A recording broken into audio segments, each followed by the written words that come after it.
Hey guys, welcome to my channel. আমি মহারাজার। এখন আমরা কথা বলবো হচ্ছে রিয়েল এনার্জি প্রোডাকশন এবং চরকির একটা বড় কোলাবোরেশন নিয়ে।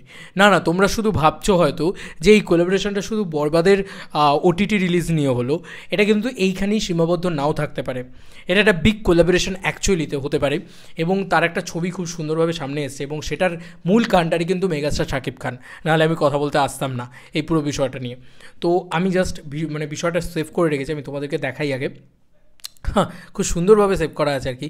চরকি x Real Energy production house, এটা কিন্তু পরিষ্কারভাবে দেওয়া হয়েছে এবং এটা পোস্ট করেছেন রেদওয়ান রনি এবং শারিন আক্তার অ্যাট চরকির অফিসে, এটা বোঝাই যাচ্ছে।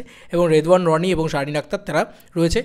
এবং দেখো মানে শারিন আক্তার সুমি প্রডিউসার, তার হাতে কিন্তু চরকির একটা বুকলেট রয়েছে, সম্ভবত একটা বুকলেট বা এরকম কোনো গিফট বা এরকম কিছু একটা, ঠিক আছে, যতদূর যা দেখে মনে হচ্ছে। তো এখান থেকে একটা জিনিস ক্লিয়ার হচ্ছে যে তারা কিন্তু এই কোলাবোরেশনটা এত সহজে মিটিয়ে নেবে এমনটা নয়।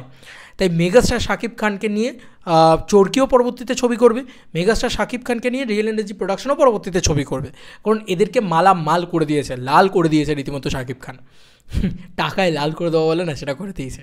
তো কোথাও গিয়ে আমার যেটা মনে হয় যে এরা কিন্তু ভেঞ্চারও পরবর্তীকালে যেতে পারে। মানে আজকে এই যে এসভিএফ, এরা যেরকম ভেঞ্চার, মানে এরা যেরকম করছে একসাথে ছবি, যে এসভিএফ আলফা আই চরকি, এইটা যেটা হচ্ছে কালকে এরকমটাও হতে পারে যে এসভিএফ আলফা আই চরকি এবং রিয়েল এনার্জি প্রোডাকশন হাউস, এরকমটাও কিন্তু হতে পারে, ঠিক আছে, না হওয়ার কোনো জায়গা নেই। এবং দেখো আজকের মানে এই যে রিয়েল এনার্জি প্রোডাকশন হাউস, সে কিন্তু একটা ছবি বানানোর ভিশন নিয়ে আসেনি, সে কিন্তু লং ভিশন নিয়ে এসছে। সে বরবাদ বানিয়ে চলে যাবে না, সে আরও বরবাদের মতন বড় বড় ছবি বানাবে। তো কোথাও গিয়ে আজকে রিয়েল এনার্জি প্রোডাকশন হাউসের পরবর্তী ছবিটা মেগাস্টার শাকিব খানকে নিয়ে, এবং সেই ছবিটা বড় ক্যানভাসের ছবি, এবং সেই ছবিটাকে নিয়ে মানে মেহেদী হাসান হৃদয় নানান জায়গায় নানান কথা বলেছেন। সেই ছবিটাও তো বিক্রি করতে হবে কোথাও না কোথাও। তো অলরেডি এরকমটাও হতে পারে যে চরকির সাথে ওটিটি ডিল হিসেবেও কিন্তু অনেক কথা এক্স্যাক্টলি কিন্তু হয়ে রয়েছে, অনেক কথা এক্স্যাক্টলি মানে চিপকে রয়েছে অ্যাকচুয়ালিতে। এই জিনিসগুলো কিন্তু হতে পারে যে ওটিটি ডিল হিসেবে হয়তো মেগাস্টারকে নিয়ে যে ছবি করবে চরকি আরামসে কিনে নেবে, এটা কিন্তু চরকি হয়তো কথা দিয়ে দিয়েছে, এরকম কিছু ডিল হতে পারে। তাই এটা কিন্তু লং লাস্টিং বিষয়। এবং এটা যদি হয়, এবং এটা যদি হয় কি, এটা তো হয়েছে অলরেডি, তারা একসাথে ছবি টবি ইত্যাদি তুলেছে এবং সেখানে মানে রেদওয়ান রনি তিনি পোস্ট করেছেন অলরেডি চরকি থেকে। তো কোথাও গিয়ে এটা বোঝা যাচ্ছে যে বাংলা চলচ্চিত্রের জন্য এটা কিন্তু বিরাট বিরাট গর্বের বিষয়, বিরাট ভালোবাসার বিষয়। কারণ একটা প্রডিউসার আর একটা প্রডিউসারের সাথে এরকম হয়ে থাকে সবসময়, রেষারেষি করে, মারামারি করে। সেখানে একটা প্রডিউসার আর একটা প্রডিউসারের সাথে যদি এরকমভাবে থাকে, তাহলে আমার কোথাও গিয়ে মনে হয় যে ভার্সেস কিন্তু হবে না, উল্টে লাভের গুড় অনেক বড় হবে, অনেক বেশি হবে এবং লাভটা অনেক বেশি পরিমাণে দেখা যাবে।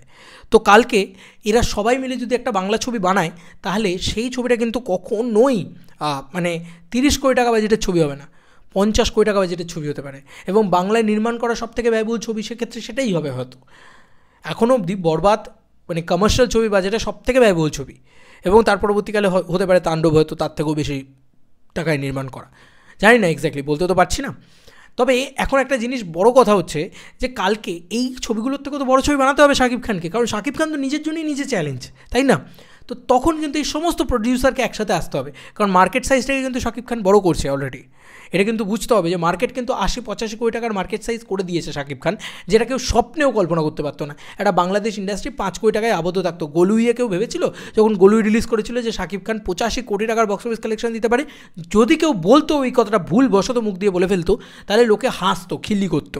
কিন্তু আজকের দিনে দাঁড়িয়ে এটা বলতে হচ্ছে যে যদি কেউ দিতে পারে 85 কোটি টাকার বক্স অফিস কালেকশন, বা যদি কেউ 100 কোটি টাকার বক্স অফিস কালেকশনও দিতে পারে, তাহলে সেটা একমাত্র one and only number 1 Shakib Khan, তিনিই দিতে পারেন। তো এটা কোথাও গিয়ে আমার মনে হয় যে শাকিব খানের জন্য আরও ভালো হবে, রেমুনারেশন বাড়বে, আর্টিস্ট বাড়বে, ইন্ডাস্ট্রি বড় হবে। খুব সুন্দর বিষয় তো এটা, তাই না অ্যাকচুয়ালিতে? তো আমার খুব ভালো লেগেছে পুরো বিষয়টা। এবং আজকের বরবাদের চুক্তি শুধু হলো এমনটা নয়, আমার মনে হয় পরবর্তীকালে শাকিব খানের যা ছবি আসবে বা রিয়েল এনার্জি প্রোডাকশনের সাথে চরকির কিন্তু একটা লম্বা চুক্তি হলো। এবং পরবর্তীকালে শাকিব খানের সাথে রিয়েল এনার্জি প্রোডাকশন যদি 15 কোটি টাকা ছবি বানায়, এরপরের দিন 20 কোটি টাকা ছবি বানাবে। এবার তাদের নিজেদেরই ক্ষমতা রয়েছে 20 কোটি টাকা দেওয়ার, আর ওদিকে চরকির ধরো ক্ষমতা রয়েছে 20 কোটি টাকা দেওয়ার। 40 কোটি টাকার ছবি বানাবে এরা দুজনে একসাথে হয়ে। এসভিএফ দেবে আরও 50 কোটি টাকার ছবি হবে টোটাল। তো এই ব্যাপারটা কত বড় হচ্ছে, কত গ্র্যান্ড হচ্ছে ব্যাপারটা, বুঝতে পারছো? দারুণ কিন্তু ব্যাপারটা। মানে এভাবে যদি ভেবে দেখা যায়, আমি সবসময় পজিটিভ জিনিসপত্র হিসাবে ভেবেই দেখি সব জিনিসটাকে, দেখার চেষ্টা করি পজিটিভ নজরে প্রথমে, তারপরে যদি না হয় তারপরে তো নেগেটিভিটি আছেই।